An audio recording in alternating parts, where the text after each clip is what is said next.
Law आज हम करने वाले हैं chapter 8 adoption juvenile justice care and protection act का हम कर रहे हैं एंड चैप्टर नंबर 8 अडॉप्शन बहुत मोस्ट इंपॉर्टेंट चैप्टर है। हमने अभी तक क्या है चैप्टर नंबर 7 तक कंप्लीट कर लिया है and this is our next lecture chapter number 8। Adoption जो है वो हमें सेक्शन नंबर 56 में दिया गया है। इसमें क्या होता है, अडॉप्शन का मतलब ये होता है कि बच्चे को क्या है राइट टू फैमिली है उसे मिल सके। अडॉप्टेड चाइल्ड है वो भले अडॉप्शन के थ्रू ऑफरिन चाइल्ड को अबेंडेंड चाइल्ड या सरेंडर्ड चाइल्ड जो भी है, राइट। तो इसमें क्या है, इस एक्ट के प्रोविजंस के अकॉर्डिंग किया जाता है, रूल्स बनाए जाते हैं ताकि अडॉप्शन रेगुलेशन अच्छे से बनाए जा सके अथॉरिटी के द्वारा। इसके साथ साथ क्या है कि अडॉप्शन किस तरीके से हो सकता है। तो देखो, adoption of a child from a relative to another relative irrespective of their religion. Adoption हो सकता है एक रिलेटिव से दूसरे रिलेटिव में।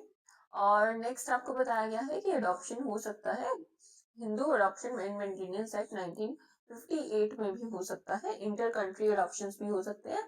जो भी एक्ट के प्रोविजंस है वो बनाए गए हैं स्पेशली इसके लिए।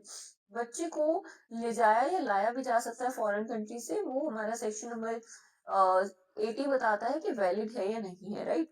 Otherwise that will be punishable. अब इसके बाद क्या है, क्या एलिजिबिलिटी रहेगी प्रोस्पेक्टिव अडॉप्टिव पेरेंट्स की। इट मींस कि जो क्या है फ्यूचर में अडॉप्टिव पेरेंट्स बन सकते हैं उनकी क्या एलिजिबिलिटी रहेगी। तो कुछ एलिजिबिलिटी होती है जैसे फिजिकल फिट होना, फाइनेंशियली साउंड होना, मेंटली अलर्ट होना एंड हाईली मोटिवेटेड होना कि वो बच्चे को अडॉप्ट करना चाहते हैं और उसकी अच्छी अपब्रिंगिंग करना चाहते हैं। जैसे केसेस के केस जो है कपल्स के में, उसमें दोनों का कंसेंट होना बहुत जरूरी है।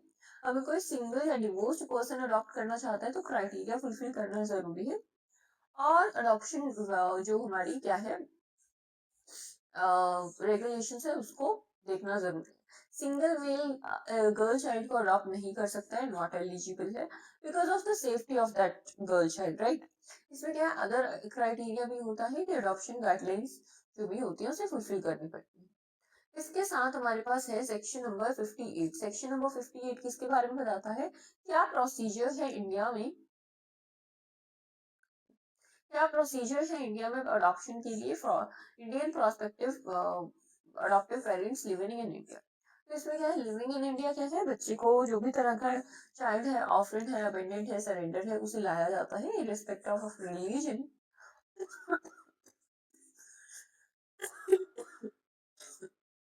सॉरी, स्पेशलाइज्ड अडॉप्शन एजेंसी लाई जाती है, उसमें देखा जाता है, अप्लाई किया जाता है। अडॉप्शन रेगुलेशंस लाए जाते हैं अथॉरिटी के द्वारा। होम स्टडी रिपोर्ट उन्हें दी जाती है, एलिजिबल किया जाता है बच्चे को। लीगली फ्री फॉर अडॉप्शन लाया जाता है। Child study report, medical reports बच्चे की दी जाती है अडॉप्शन रेगुलेशन अथॉरिटी को।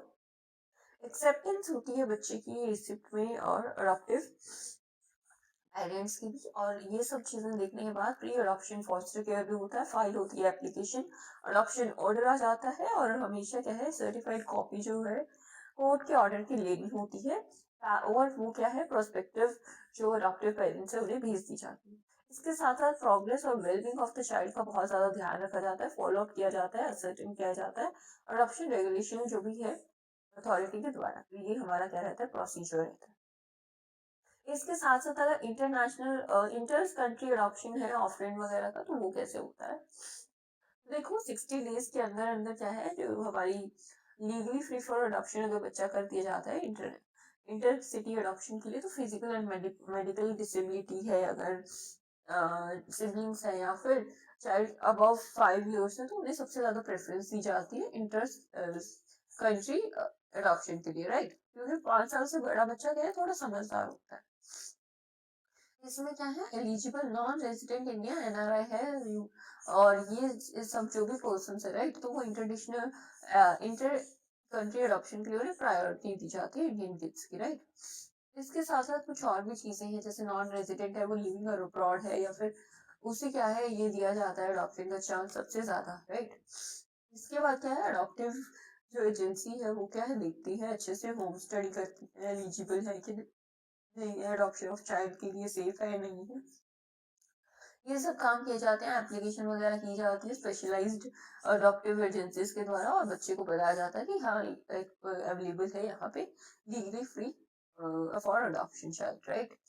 इसमें क्या है, बच्चा जो है उसकी रिपोर्ट बनती है अलग अलग टाइप की, तो बच्चे को एक्सेप्ट भी किया जाता है, और क्या है, return the child study and medical report duly signed by them to the agency। तो पेरेंट्स जो है डॉक्टर पेरेंट्स, तो उन्हें जो रिपोर्ट मिलती है वो साइन करके वापस देते हैं।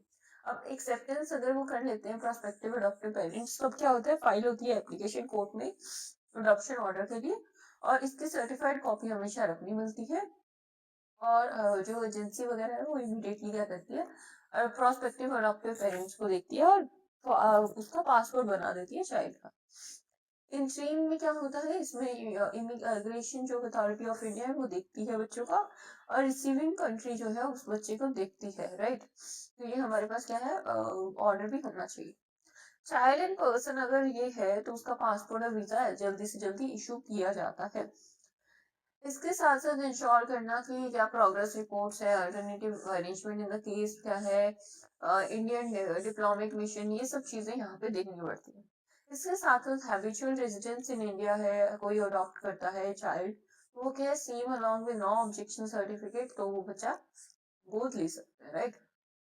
इसके साथ साथ क्या है procedure, inter country adoption, relative adoption के लिए क्या रहता है, no objective certificate from the authority लाना पड़ता है, अगर कोई रिसिप्ट वगैरह लानी पड़ती है एप्लीकेशन के लिए सब सेक्शन 1 के अंडर, नो ऑब्जेक्शन सर्टिफिकेट भी लाना पड़ता है इमिग्रेशन के लिए, बायोलॉजिकल प्रेजेंस अगर है, राइट, तो उनसे लाने पड़ते हैं। और जब अडॉप्टिव पेरेंट्स, अडॉप्टेड किड्स जो है वो सिबलिंग्स के साथ या फिर लॉजिकल पेरेंट्स के साथ बातचीत मिल भी सकते हैं।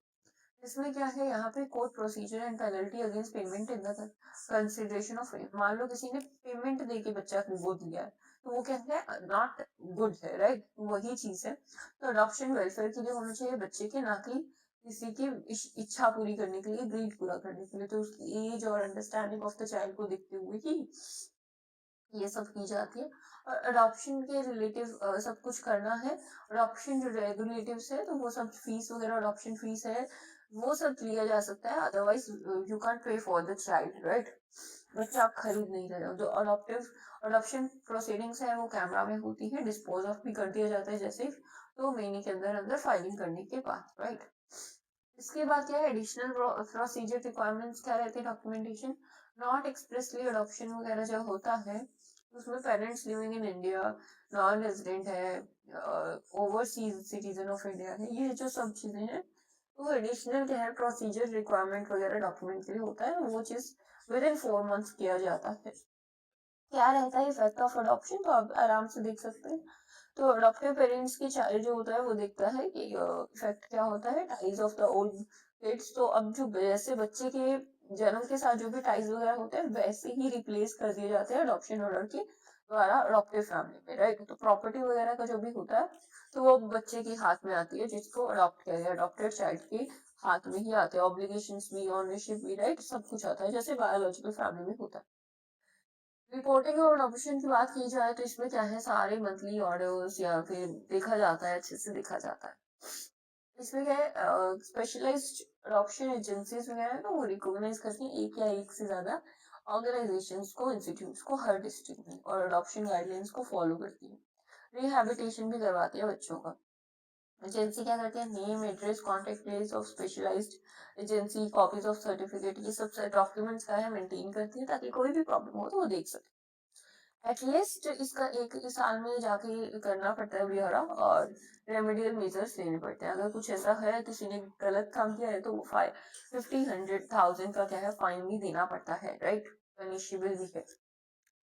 अब इसमें क्या है, अडॉप्शन जो है चाइल्ड का हो रहा है जो इंस्टीट्यूट में नॉट रजिस्टर्ड है अडॉप्शन, तो अगर कोई ऐसा अडॉप्शन वगैरह कर रहा है रजिस्टर्ड नहीं है अडॉप्शन एजेंसी की तरफ, तो वो क्या करेंगे, वो क्या करेंगे, सेक्शन नंबर 38 के अंदर आएंगे और उन्हें फाइन लगेगा 5000 रुपीज का, राइट। तो ये चीज हमें ध्यान रखना, रजिस्ट्रेशन होना इन चीज का बहुत जरूरी, राइट। तो यहाँ पे स्टेट अडॉप्शन रिसोर्स एजेंसी भी होती है, सेंट्रल अडॉप्शन स्टेट एजेंसी भी होती है, कुछ फंक्शंस है। तो इन कंट्री अडॉप्शंस को बढ़ाना, इंटर स्टेट अडॉप्शंस को बढ़ाना, कोऑर्डिनेट करना, स्टेट एजेंसीज के साथ रेगुलेट करवाना इंटर कंट्री अडॉप्शन को, फ्रेमवर्क्स वगैरह सब कुछ देखना, टाइम टू टाइम मैनेज करना, कैरी आउट करना सारे हॉगो कन्वेक्शन था उसको देख के, राइट। जो भी अदर फंक्शन है वो प्रिस्क्राइब है वो। स्टीयरिंग कमेटी, बच्चा इस पे बहुत ज्यादा क्वेश्चन आ जाते हैं, तो हमें यह ध्यान रखना है कि कौन सी जो ऑफिस है वो इसमें आते हैं। जैसे ministry of women and child development है, इसकी ना वो भी निकलती है इंटर्नशिप, है ना। 20 के इसका वो भी निकलता है, लाइक 20 के स्टाइपेंड होता है, तो वो चीज हमें थोड़ा ध्यान रखना है कि आप अप्लाई भी कर सकते हो लॉ इंटर्नशिप के लिए। अदरवाइज बहुत अच्छी भी इंटर्नशिप यहाँ पे अवेलेबल होती है। अब इसमें क्या है, स्टेट अडॉप्शन एजेंसी होती है, ये सब चीजें होती हैं, एडवोकेट भी होते हैं, प्रोफेसर भी होते हैं, 10 साल का एक्सपीरियंस होना चाहिए फैमिली लॉ में। ये क्या है, स्टीयरिंग कमेटी अथॉरिटी होती है। क्राइटेरिया वगैरह आपको देख लियो, नॉमिनेशन जो दिया हुआ है D2F, क्या फंक्शंस रहते हैं, तो these are the some functions आप देख सकते हो, right. Just pause the video and watch this, ये चीज एक्सप्लेन करने वाली है नहीं। नेक्स्ट है पावर्स ऑफ अथॉरिटी, तो पावर कहाँ होती है, किसकी अथॉरिटी की क्या पावर्स होते हैं, दीज आर सम पावर्स, और डायरेक्टली क्वेश्चंस आ जाते हैं, so you have to read it, right, very nice, है ना। ओके, नेक्स्ट है एनुअल रिपोर्ट ऑफ अथॉरिटी, क्या एनुअल रिपोर्ट रहती है, तो आप देख सकते हैं एनुअल रिपोर्ट एक सबमिट करनी होती है सेंट्रल गवर्नमेंट को, तो this is the basic thing, right. Each house of the parliament में पहले निकाली जाती है। ग्रांट्स ऑफ सेंट्रल गवर्नमेंट क्या रहता है, तो जो भी हमारे पार्लियामेंट बाय लॉ बनाती है, तो वो सब चीज को ग्रांट्स वगैरह मिलता है, ताकि इस अथॉरिटी की क्या हो सके, फंक्शन हो सके, राइट। जो भी एक्सपेंडिचर वगैरह ग्रांट से मिलता है।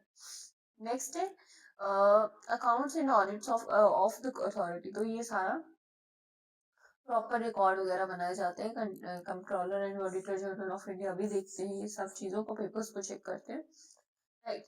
तो ये आज का हमारा हो गया adoption. Adoption was very nice, but आपको मोस्टली क्या है, लर्न करने वाला कंसेंट था, आपको भी लगा होगा, है ना, बहुत फास्ट फास्ट बता दिया, लेकिन जो मैंने आपको थोड़े ऊपर ऊपर से बताया ना, इट मीन्स वो इम्पोर्टेंट है, और उन्हें आपको खुद को ही देखना पड़ेगा, राइट। जैसे फंक्शंस वगैरह, तो वो डायरेक्टली क्वेश्चंस आ जाते हैं। सो आज के लिए इतना ही, मिलते हैं नेक्स्ट लेक्चर में, और नेक्स्ट लेक्चर थोड़ा डिटेल में देखने वाले हैं, अदर ऑफेंसेस अगेंस्ट चिल्ड्रन, सो मिलते हैं।